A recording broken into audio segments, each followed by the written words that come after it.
There are a lot of things in the English language that don't really work as they teach you at school. Maybe you're not really that surprised, but today I'm going to tell you 3 things that are very different from what they teach you at school. Welcome to my channel, io sono Miriam Romeo e se capisci l'inglese ma non riesci a parlarlo come vorresti, then I would love to be your English coach. Want to fix your English pronunciation and reduce your Italian accent? Go click on the link in the description box below and get your free mini pronunciation lesson. Now let's get started. 3 things that don't really work as they teach you. Number 1, telling time. Split this drawing of a clock in 2. One side is past, one side is to. Then you say the minutes first.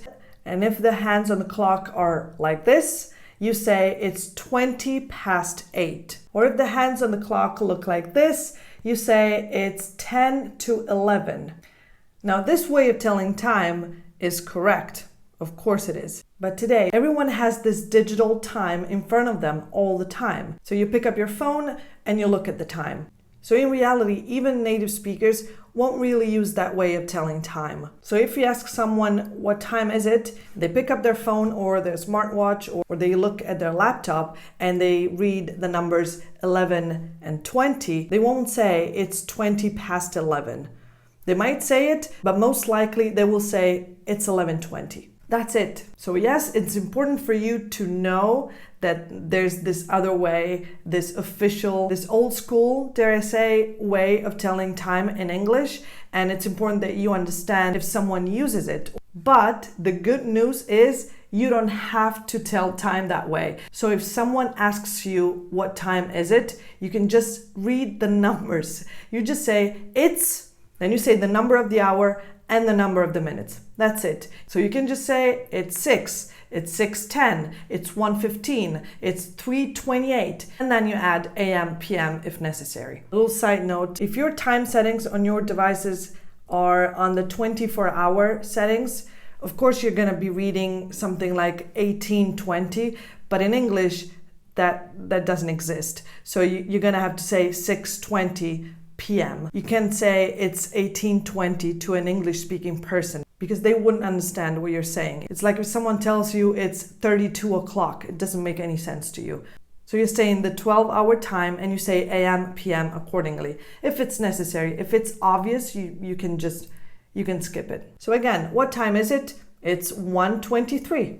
It's 12:45. It's 3:58. That's it. Very good news. Number 2, how are you? Fine, thanks. I think you heard this one a lot. Now this form exists and it's correct. You can ask someone, how are you? And they might answer with fine, thanks. But in reality, that's not how people really greet each other. Don't just get stuck in this fine, thanks answer, first of all.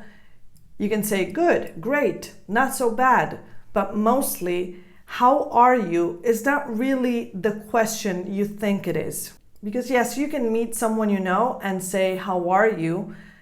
In a very casual way. If you're just meeting someone and you just want to say hi, just ask, how's it going?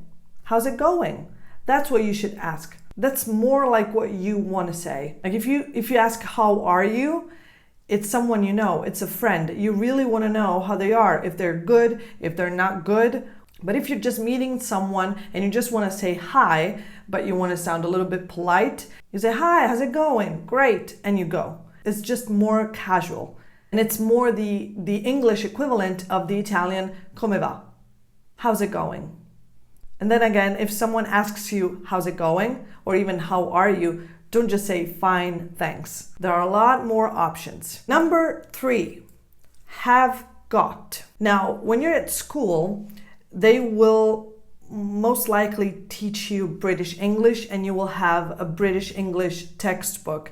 So when they teach you the verb to have, they will teach you have got.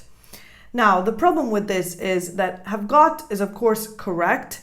Now, First of all, they should tell you that there's a difference between British English and American English, because what's the point of only teaching you one version if then you're going to go on Netflix and watch tons of American TV shows and then you're going to hear this used in a different way. So in British English, they use have got, and they use this as an auxiliary verb. So no, do, did, nothing. So not only do you say, I have got brown eyes, but if you're asking a question, you don't use anything else. You just invert have.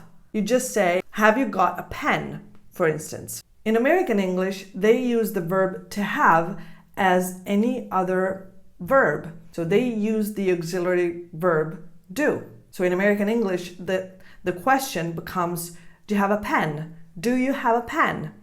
Do you have a pen? Both forms are correct, 100%. Now, the problem is that in the textbooks that they use in Italy at school, they only talk about this kind of verb to have. So the verb that you use when you mean a possession. So I have brown eyes. In British English, I haven't got blue eyes.